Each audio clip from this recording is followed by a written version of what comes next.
Hello there, and welcome back to the Shum Show. I'm Greta Shum, here with your weekly update on all things weather and climate. The big news this week, it's the pressure cooker across the continental US. That's right, across the country, with maybe the small exception of the Pacific Northwest. You guys are good? We're cooking. Now this heat wave, which has been hitting the news for a while, is mostly focused on the central US through the upper Midwest, which means that the Corn Belt is popping. This heat dome, as it's been called in the news, is a hot, high-pressure area that's drifting over the middle of the country. The hot air extends a few miles up into the atmosphere. Closer to the ground, the winds are bringing moisture from the Gulf of Mexico and dousing us in some nasty humidity. Remember, high heat and humidity mean a high heat index, and that's what our bodies actually feel.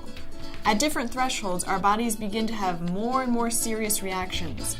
That means if you can't stand the heat, get out of the sun and into a grocery store. Now, it's not like this is the first July heat wave, but with rising global temperatures due to climate change, we've been seeing hotter and steamier summers and more super crazy hot days, otherwise known as abnormally hot temperatures. And ladies and gentlemen, they're not going anywhere. Speaking of abnormally hot, NOAA and NASA just released their global temperature reports, and they both tell the same story: record heat. June was a scorcher. This graph shows global temperatures compared to early industrial times. Across land and oceans, June was 1.62 degrees Fahrenheit, or 0.9 degrees Celsius, above the 20th century average. That's the highest we've ever seen for June.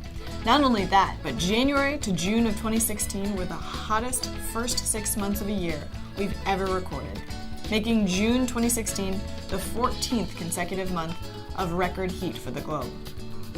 All I can say to this heat is, dang, it's getting hot in here. Catch you all next week, hopefully for a cool-off, on the Shum Show. Need more of a Shum Show fix? Check out our playlist on WXshift's YouTube channel, and while you're there, subscribe!